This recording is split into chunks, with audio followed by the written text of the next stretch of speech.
Now, the next thing I'd like to go over are a couple of JavaScript structures that are really important and used in most scripts that you're going to see.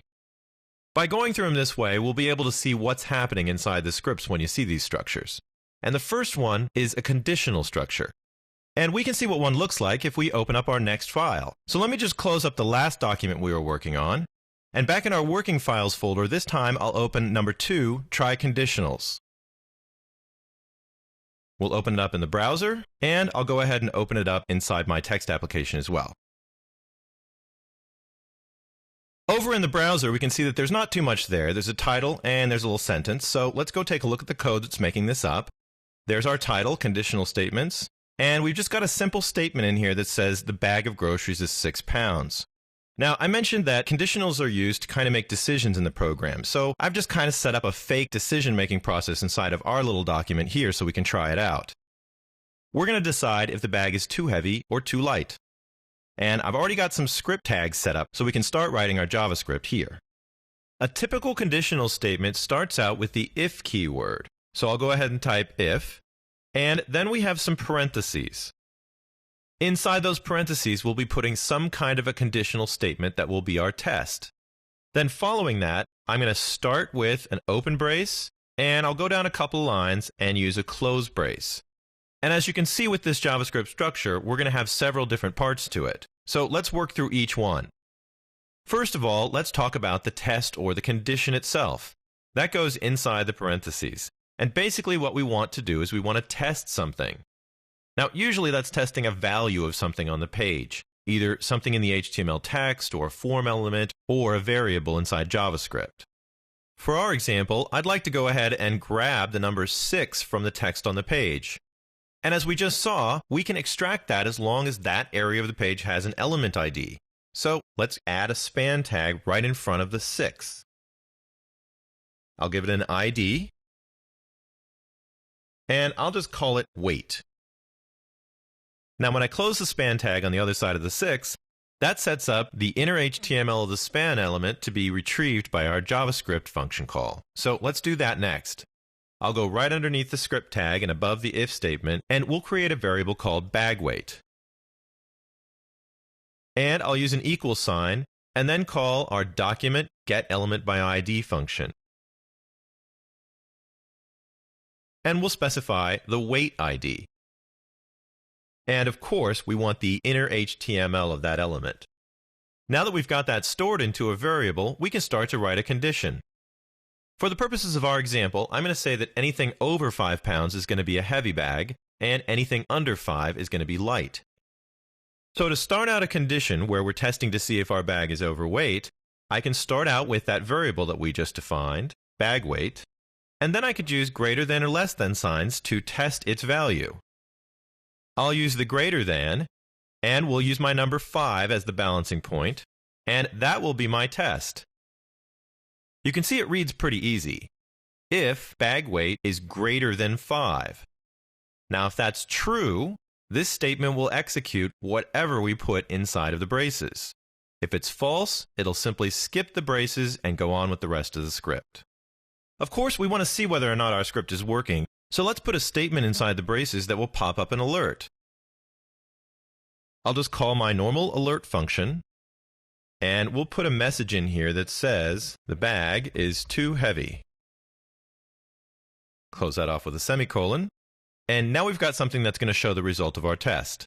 Let's save our changes so far and go back out to the browser and try it out.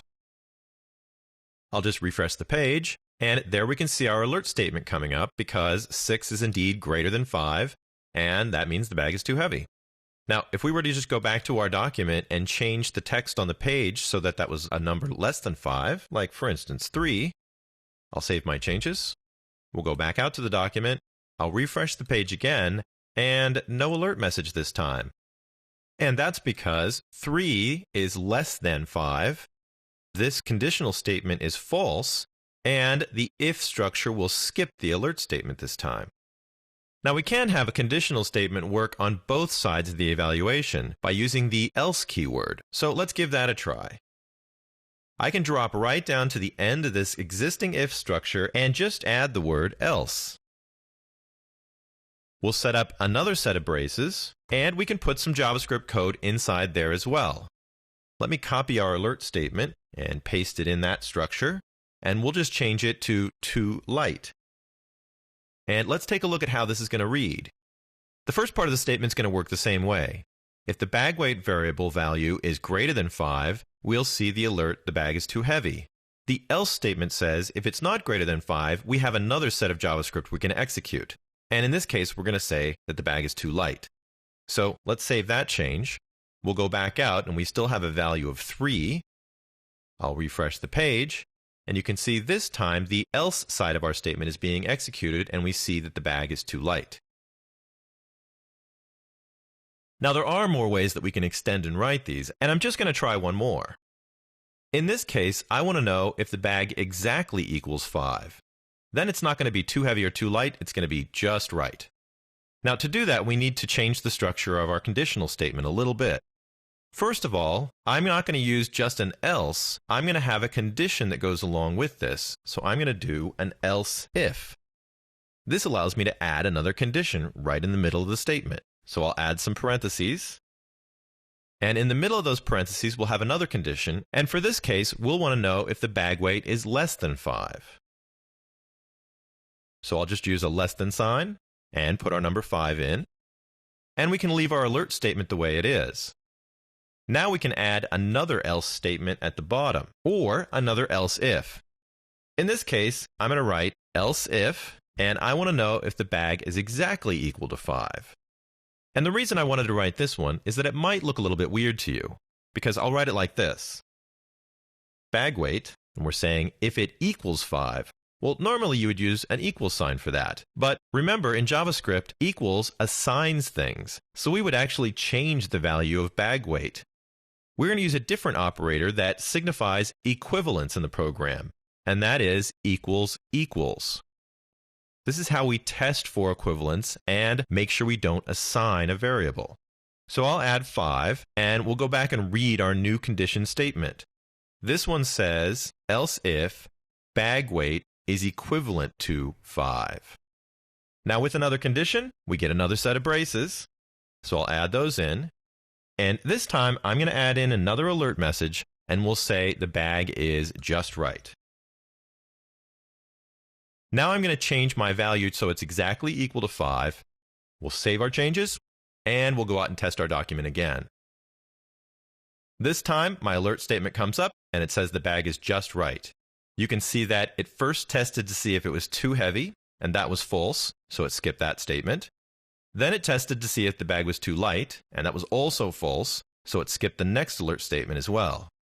Finally, it tests to see if the bag is equivalent to 5, and it is, so we see the last alert statement. Now you can see there might be a lot of different variations in the way that you see an if statement or a condition being used.